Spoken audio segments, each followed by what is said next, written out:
wabarakatuh. Perkenalkan, nama saya Yusfira, NIM saya 2117021. Saya dari Prodi Pendidikan Guru Sekolah Dasar. Kali ini di video saya akan menjelaskan tentang mata kuliah pengembangan kurikulum. Nah, di materi ini akan saya bahas tentang model pengembangan dan organisasi kurikulum. Yuk, langsung kita simak videonya. Pengembangan kurikulum tidak lepas dari berbagai aspek yang mempengaruhinya, seperti cara berpikir dan juga sistem nilai. Di bawah nih, nilai moral, keagamaan, politik, budaya, dan juga sosial. Proses pengembangan dan kebutuhan peserta didik, kebutuhan masyarakat maupun arah program pendidikan. Model pengembangan kurikulum ini merupakan suatu alternatif prosedur dalam rangka mendesain atau menerapkan implementation dan mengevaluasi atau evaluation suatu kurikulum. Nah, model-modelnya ini ada model of Taylor, model administratif, model grassroots, model demonstrasi, model Miller-Seller, model Taba atau inverted model atau model Bauchan, yaitu model of Taylor. Model of Taylor ini bertujuan menentukan tujuan pendidikan, menentukan proses pembelajaran yang harus dilakukan, 3. Menentukan organisasi pengalaman belajar, 4. Menentukan evaluasi pembelajaran.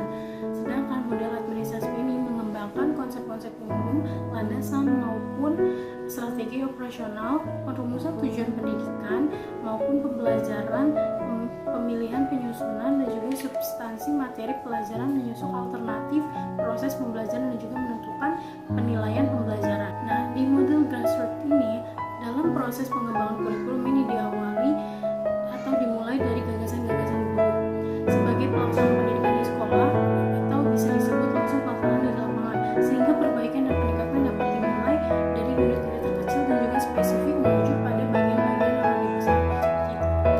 Nah, untuk model demonstrasi ini, yaitu kurikulum ini akan lebih nyata dan praktis karena dihasilkan melalui proses yang diuji dan diteliti secara ilmiah. Perubahan skalanya organisasi kurikulum ini merupakan pola susunan saja isi kurikulum yang sangat luas dan juga kompleks. Hakikat model demonstrasi berskala kecil akan terhindar dari kesenjangan dokumen dan pelaksanaan di lapangan.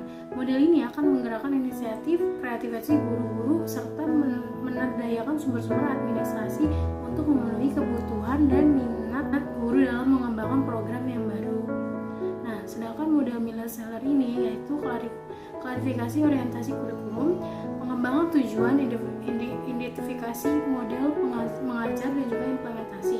Untuk model Taba sendiri atau inverted model, 1. Mengadakan unit-unit eksperimen bersama guru-guru, 2. Menguji unit eksperimen, 3. Mengadakan revisi konsolidasi, 4. Pengembangan keseluruhan kerangkaan kurikulum yaitu development of framework.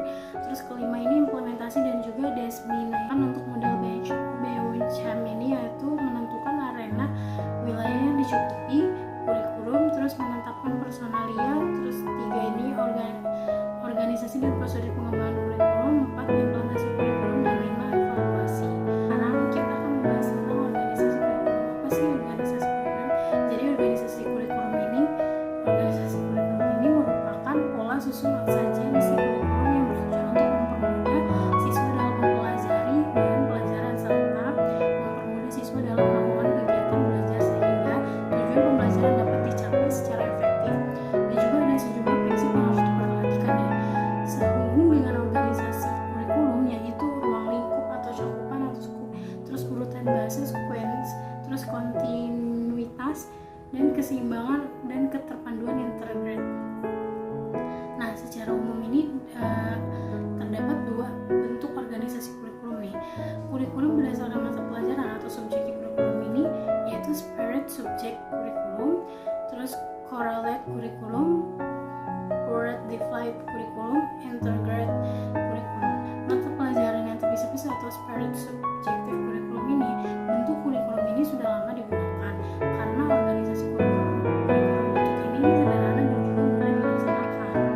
Sedangkan untuk mata pelajaran terhubung atau correlate kurikulum ini, pola kurikulum polis ini yaitu pola organisasi isi kurikulum yang menghubungkan pembahasan suatu pelajaran dengan mata pelajaran lainnya atau satu pokok bahasan dengan pokok bahasan lainnya. Fungsi mata pelajaran itu prioritas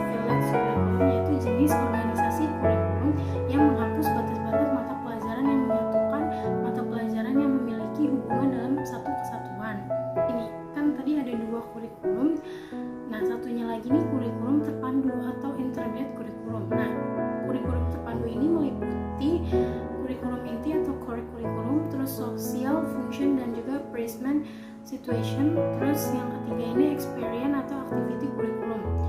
Nah, apa sih kurikulum terpadu atau integrated curriculum? Jadi pemusatan pembelajaran ini pada satu masalah tertentu dengan alternatif pemecahan melalui berbagai disiplin ilmu atau mata pelajaran yang diperlukan, sehingga rata-rata antara mata pelajaran yang dapat ditiadakan.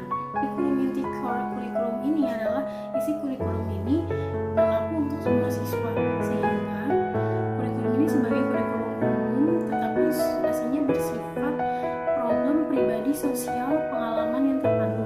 Dalam proses kurikulum terpadu perlu didukung oleh kemampuan guru dalam mengolah waktu dan kegiatan sehingga aktivitas dan juga subjektif materi yang dipelajari siswa ini lebih efektif, efisien dan juga bermakna. Nah, social function dan present situation ini adalah social function merupakan bagian dari kurikulum terpadu. Kurikulum ini didasarkan atas analisis kegiatan-kegiatan manusia dekat seperti memelihara dan menjaga keamanan masyarakat dan juga perlindungan dan pelestarian hidup, keyakinan dan juga sumber daya alam. Sedangkan experience atau